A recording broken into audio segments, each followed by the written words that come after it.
Hi friends and traveler families.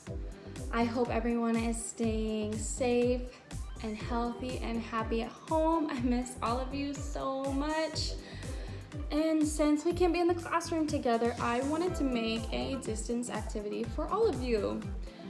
Normally in the classroom, we don't get to do too much with science experiments, so I decided I wanted to make hot ice with you guys. So all the materials that are needed are some white vinegar. I only have apple cider vinegar, so that's what I'll be using.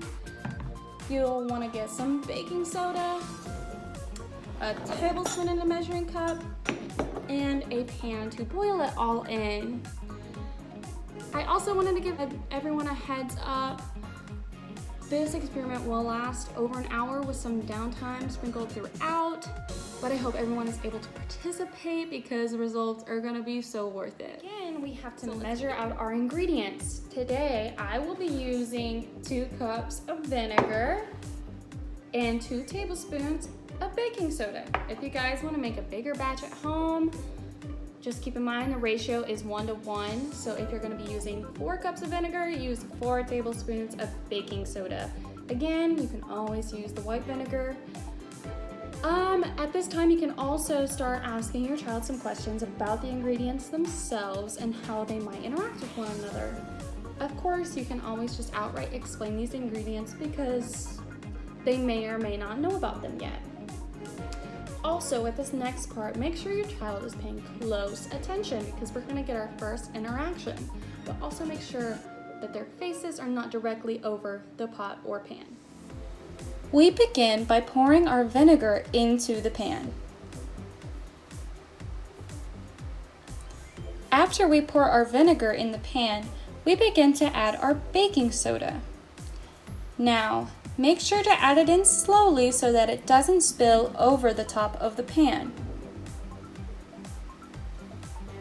You or your child can add the baking soda, but remind them to pour it slowly.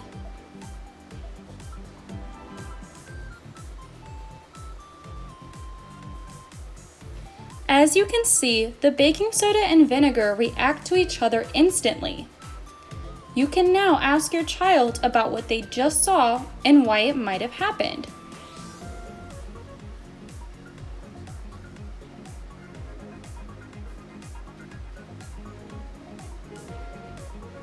We are going to let the fizz go back down.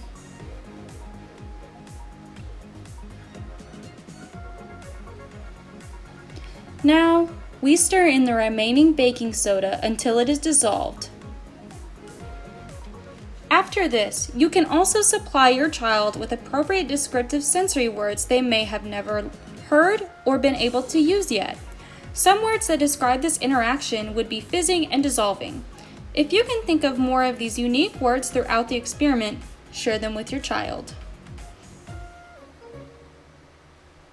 Okay, so after our baking soda has dissolved, we're going to want to boil our mixture.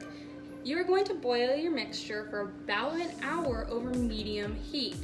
The reason we want to boil it for so long is so that we can make this as highly concentrated as possible so that our experiment can work out for the best.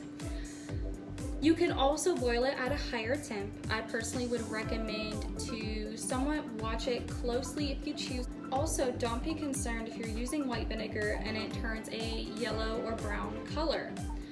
And then of course, during some downtime, you can always read some books, play some games, or even color with your child. And now that our mixture is done boiling, we are gonna take it from the pan and put it into a clean measuring cup, which we're gonna leave in the fridge for about 30 to 45 minutes to cool down. Now be sure not to clean your pan just yet.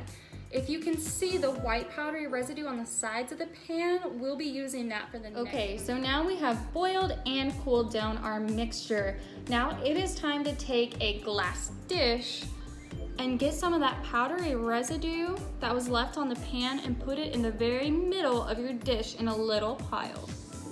And then I'm going to go grab the mixture out of the fridge real quick. And also guys, make sure to be very careful when you grab it out of the fridge because strong and fast movements can actually kickstart the crystallization process. Okay, so at this point you can ask your child what they think is gonna happen once you pour your liquid onto your powder.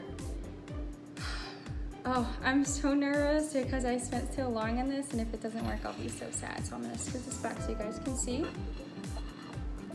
Okay, and now we're going to very slowly pour our liquid onto the powder. Oh no!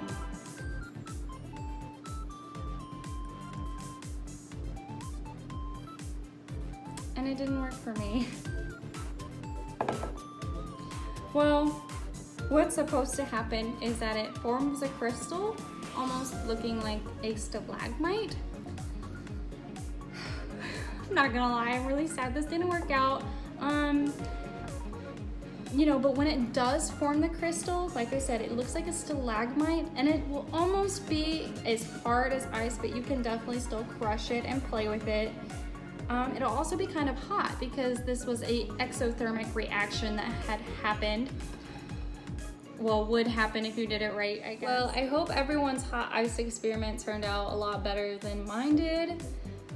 All the time and effort, though, put into this experiment is well worth it to teach kids about scientific observation and new descriptive words. This is an experiment that I've never seen done, and so I thought it was very interesting, and I wanted to bring that to you guys.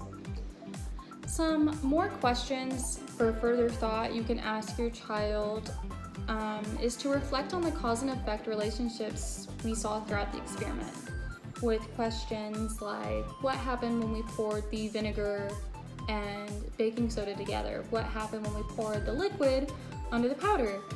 Even if it didn't work out, your child will be able to look at you and tell you that you just poured liquid onto a plate. Or it turned out and you had a crystal growing out of your plate, and you can look at your child and say, well, what is that crystal made of? Again, I really do hope this turned out for everybody, and thank you guys so much for listening in. And whether or not this turned out for you and your child, you guys are more than welcome to share reaction photos or videos with us in an email. And I really hope that everyone has a great day. Goodbye, friends and traveler families.